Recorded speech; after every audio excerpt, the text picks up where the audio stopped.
Hello, welcome to Warley Club. It's Friday evening, and what we've done tonight is we've just weathered the track and the cork underlay. So we give it a quick coat of sleepy grime. So you probably watched me doing that earlier.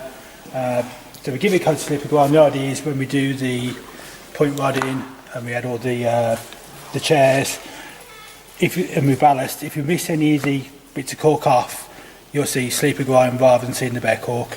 So just to really give it a quick coat. Next job now is Tuesday night to start adding the point rodding, start from where we get the layout of the chairs.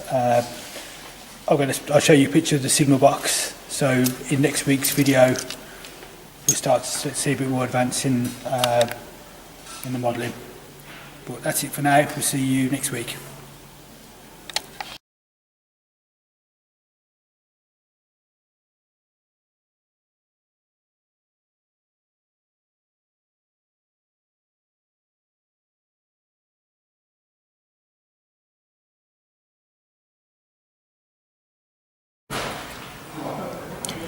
Right, tonight we're going to show you how, hopefully, to put the point rodding in. As you can see, we've got the pointers already set. It's had its spring removed so it moves freely, and we're going to take it through to underneath where the signal box is going to be here. The first thing that you've got to do is you've got to plan your route. You've got to work out which way your cranks are going to turn so that they will give you the result you want. So, what I want to do here is I want to be able to pull backwards to make the route go on its major route and push forward for it to go across the crossing. So, I'm going to start by putting myself an arrow to tell me that I need to push to get what I want there. An arrow to tell me I want to push to get what I want there, and because of how we're rigging the signal box, we want to be pushing coming out of there.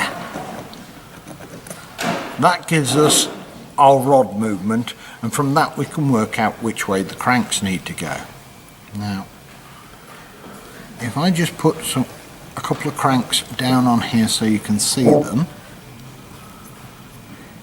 if you take a bell crank and you push on one side, it will push down on the other. But if you then put that in place like that, that will give us a push on there, which will push down on there, and conversely a pull on there will pull. So we've got that crank set the right way around, and we'll take a second crank and position it about here to do the same thing. We need to push on there to push on there, so we've got our flow on the crank. Now if you come back in a few minutes, I'll have just got this first bell crank placed and drilled into place, and then we can go on with connecting it with the rodding. Right, you can see now I've put the first 3 pins in to hold this crank, and I'll just tap this final one home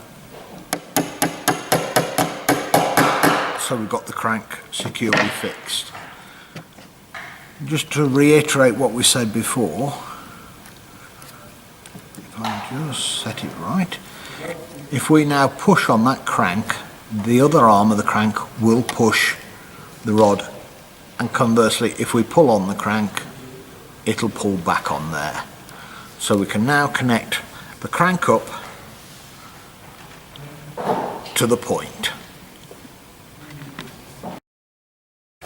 Now, as you can see, if I move the point, our point rodding stool now moves them back and forth. It takes a little time to get the cranks and sets in right, but it's worth the patience. Another little feature that we've done that isn't actually in the instructions, but again it struck us as a worthwhile thing. Just here we've put a little bit of U-section plastic tubing under the rail, so that if for any reason the rod gets lifted, it can't create a short between the two rails. Now if you come back again in a few minutes, we'll have and next bit set up and ready for you to have a look at. Okay. Right, welcome back. Now what you can see is I've added another length of rodding, but this time it's going to have some rodding stools on it. Now, I'm not going to glue this down at this stage because I think it'll be far easier to use some contact adhesive after we've got the rodding cranks in and stick them down, because then we'll be able to fit them so that they line up perfectly without any binding on the rod itself. So I'll get on and we'll get the next crank in, which will be coming here.